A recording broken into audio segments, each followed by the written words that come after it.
America में अब ये लगभग तय हो चुका है कि नवंबर में कौन से दो लोग प्रेसिडेंट की कुर्सी के लिए आमने सामने होंगे। ये लगभग तय दोनों नाम हैं रिपब्लिकन पार्टी की ओर से डोनाल्ड ट्रंप और डेमोक्रेट की ओर से जो बाइडेन, एक पूर्व राष्ट्रपति और एक वर्तमान राष्ट्रपति। 2020 के चुनाव में भी दोनों आमने सामने थे, जिसमें बाइडेन को जीत मिली थी और 2016 में प्रेसिडेंट बने ट्रंप को कुर्सी गंवानी पड़ी थी। अब 2024 में दोनों एक बार फिर से आमने सामने होंगे, लेकिन इस बार मामला थोड़ा सा अलग होगा क्योंकि दोनों अपना 4-4 साल का कार्यकाल पूरा कर चुके हैं और अब जब वे आमने सामने होंगे तो दोनों की होगी तुलना।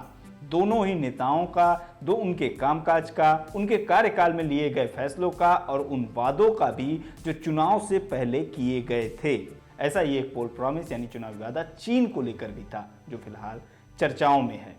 दरअसल 2016 के चुनावी अभियान में ट्रंप ने तेजी से उभरती चीन की अर्थव्यवस्था पर ब्रेक लगाने का वादा किया था। ट्रंप ने चीन के अनुचित व्यापार तरीकों का हवाला देते हुए टैरिफ लगाने और मैन्युफैक्चरिंग जॉब्स को वापस अमेरिका लाने का वादा किया था। DW के मुताबिक प्रेसिडेंट बनने के बाद ट्रंप ने इस वादे को पूरा करने की तरफ कदम भी बढ़ाया।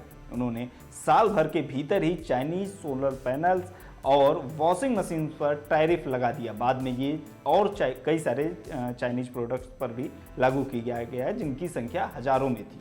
जवाब में चीन ने भी इसी तरह का काम अमेरिका से आने वाले प्रोडक्ट्स के लिए किया, टिट फॉर टैट वाली रणनीति। DW की खबर के मुताबिक कई सारी स्टडीज से ये पता चलता है कि इन टैरिफों की वजह से अमेरिका को काफ़ी नुकसान उठाना पड़ा।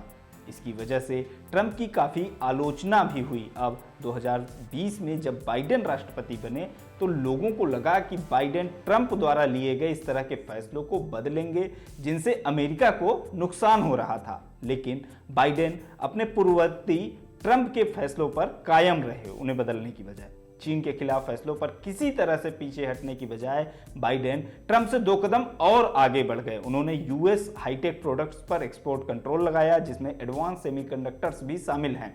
इन सेमीकंडक्टर चिप का उपयोग AI प्लेटफॉर्म्स और मिलिट्री हार्डवेयर में होता है।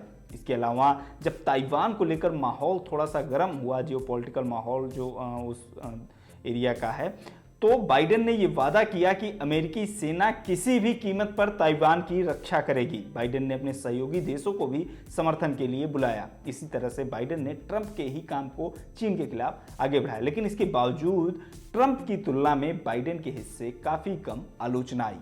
अब जब 2024 में दोनों एक बार फिर से आमने सामने होंगे तो देखने वाली बात यह होगी कि चीन को लेकर दोनों की क्या रणनीति रहती है।